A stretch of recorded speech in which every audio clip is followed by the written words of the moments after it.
Assalamualaikum warahmatullahi wabarakatuh. Salkanulangon and good afternoon to all of you. Before we start our topic, I would like to introduce myself. I am Shalema Ibrahim. And also, I'm Johanna Kanakan Kida, your reporter in 3.3.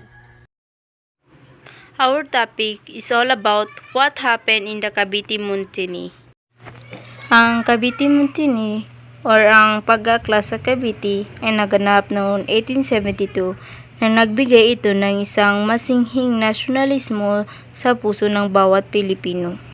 Ang pag-aaklas sa Cavite ang ginamit batayan upang isakdal o bitayin ng tatlong paring kilala sa tawag ng Gumborza na pinagsamang pangalan nila Mariano Gomez, Jose Burgos at Jacinto Zamora.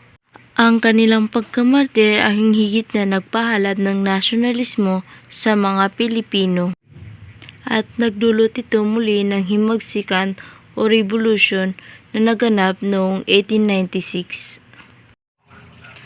Naganap ang Cavite Mutiny o ang pag-aaklas sa Cavite sa kadahilanan ang mga Spanish government tinanggalan niya ng trabaho ang mga Pilipinong manggagawa at nagpatupad ng di makatwirang panukalang batas na siyang hindi pinagsangayunan ng mga kapwa nating Pilipino.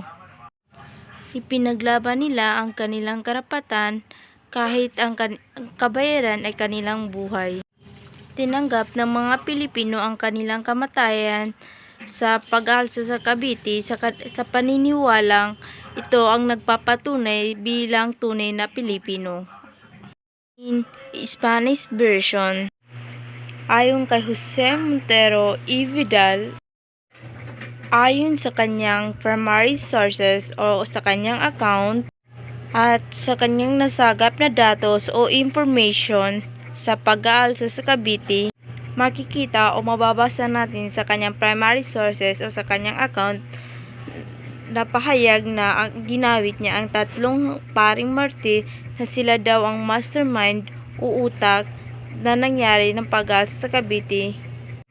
At ayon sa kanyang pananaliksik, nalaman niya na ang mga Pilipino ay nagkaroon ng malaking galit sa mga Espanyol. Ayon naman kay Governor Rafael Izquierdo, ayon sa kanyang primary sources, kanyang idinawit ang mga native clergy at mga native lawyers, yung mga abogado na sila daw ang utak ng Cavite Mutiny. Nagkasundo si Montero at si Izquierdo sa kanilang pag-aaral na ang dahilan pala ng pag-aalsa sa Cavite ay ang mga pang-aapi at pananakot sa mga manggagawa at hindi pagpapasweldo. Dahil sa kalupitan ng mga Espanyol, nagkaroon ng malaking galit sa puso ng mga bawat Pilipino. Kaya nag-alsa sila laban sa mga Espanyol. Nung nakauwi si Governor Rafael sa Espanya, isinumbong niya sa hari na nais agawin o kunin ng mga Pilipino ang posisyon niya at paipalit sila Father Burgos o si Father Zamora. Kaya binitay ang tatlong paring martir kilala sa tawag na Gumborza sa kadahilanan sila daw ang utak o masterminds sa naganap na pag-aaklas sa Cavite.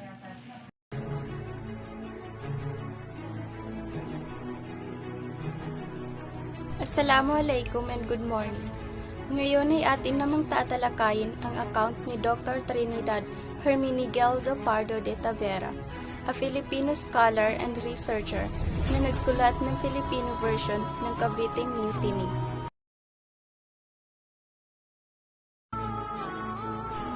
This uprising among the soldiers in Cavite was used as a powerful level by the Spanish residents and by the friars. The central government in Madrid had announced its intention to deprive the friars in these islands of powers of intervention in matters of civil government and of the direction and management of the university.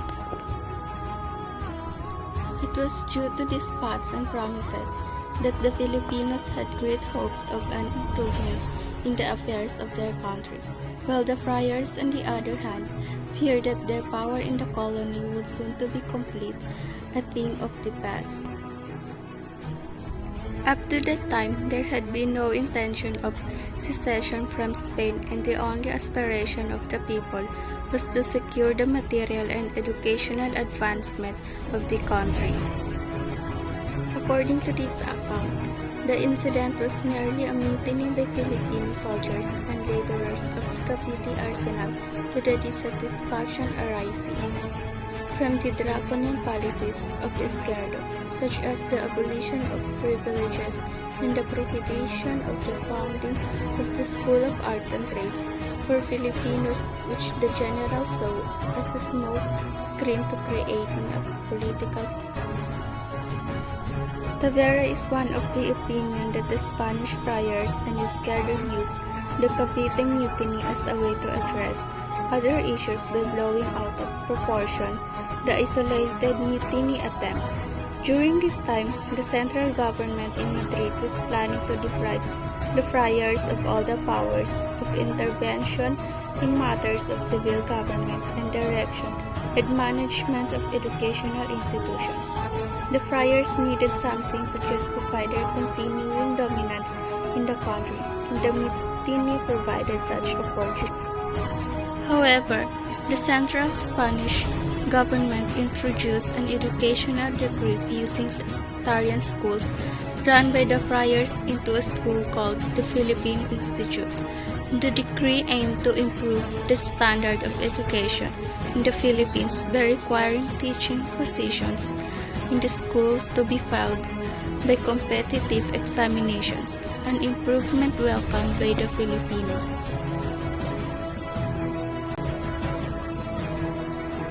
Now let us look at another account.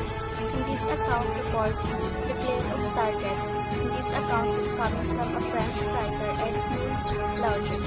The Cavite Mutiny of 1872 and the Martyrdom of Gumburza. La Torre created a junta composed of high officials, including some friars and 6 Spanish officials. At the same time, there was created by the government in Madrid a committee to investigate at the same problem submitted to the Manila Committee. When the two finished work, it was found that they came to the same conclusions.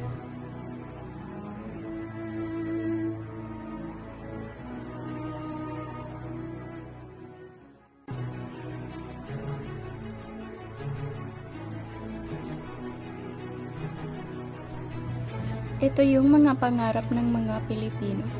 They just wanted to have reforms, however their dreams ended when General Izquierdo arrived in Manila.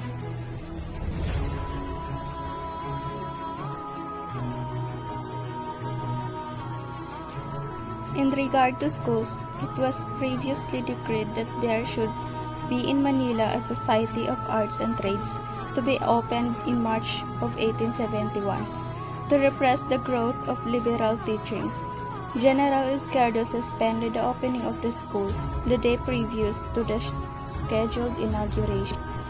The Filipinos had a duty to render service on public roads construction and pay taxes every year, but those who were employed at the maestranza of the Altaree of Cavite were exempted from this obligation from time immemorial.